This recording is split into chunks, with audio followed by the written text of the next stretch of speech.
ধর্মপাশায় 2 easy bike চালককে হত্যার অভিযোগ। দোষীদের শাস্তির দাবিতে মানববন্ধন। ডিপি ডেস্ক রিপোর্ট জানাচ্ছি জামিয়া সুলতানা।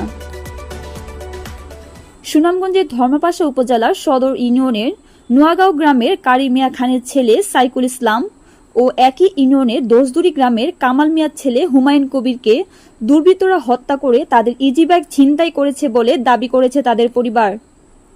রবিবার সকাল 10টায় স্থানীয় রিকশা মিশুক অটোবাইক শ্রমিক ইউনিয়নের উদ্যোগে দোষীদের শনাক্ত করে শাস্তির দাবিতে উপজেলা পরিষদ সংলগ্ন সড়কে আয়োজিত মানববন্ধনে এমন দাবি জানানো হয়।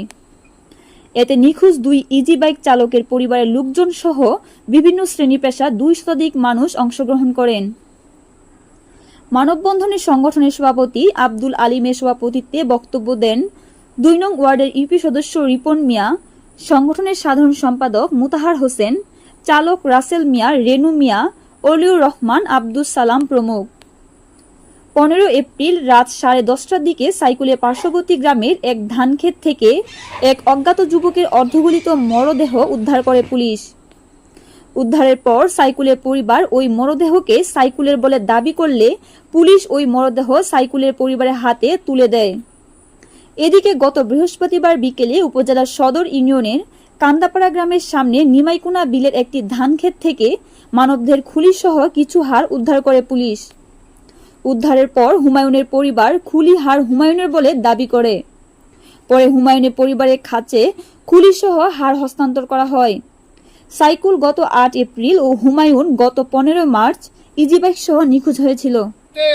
আমি সাইকেল এসপি সাহেবকে বলতে চাই, ধর্মপাশার উপজেলার ওসি সাহেবকে আমি বলতে চাই, মুক্তিযোদ্ধা সন্তান হিসাবে টিউনু স্যারকে বলতে চাই, আপনি এই সন্ত্রাসীদেরকে খুঁজে বের করে তাদেরকে শাস্তির ব্যবস্থা করেন।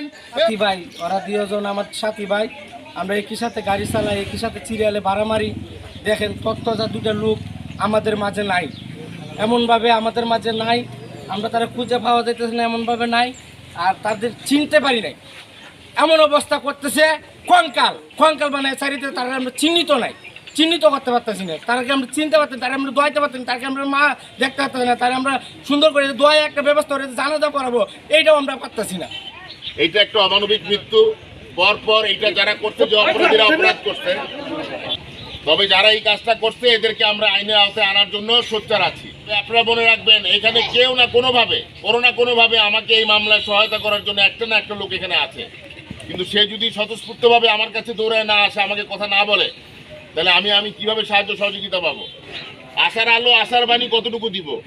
যেই ছেলেটা মারা গেছে তাকে যেভাবে মারা গেছে, আমি মনে করি যে এই ছেলে দুটাকে নির্মমভাবে হত্যা করা হয়েছে এবং এদেরকে শুধু অটোটা নেওয়ার জন্য এই হত্যাটা করা হয়েছে। এইটুক সম্পর্কে আমি মোটামুটি একটু ধারণা আমার কাছে আসছে। আপনাদের কাছে আমি বলে যাচ্ছি, আমাদেরকে কয়েকটা দিন সময় দেন।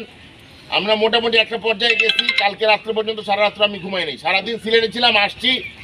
আমরা সার্বক্ষণিক চেষ্টা করতেছি 24 আওয়ার্স। এই মামলা তদন্ত করতে করতে আমার তদন্তকারী কর্মকর্তা অসুস্থ হয়ে গেছে কালকে। এত চাপ, এত প্রেশার আমরা নিচ্ছি, এটা কেউ আমাকে দেন না, এই মানববন্ধনের জন্য না।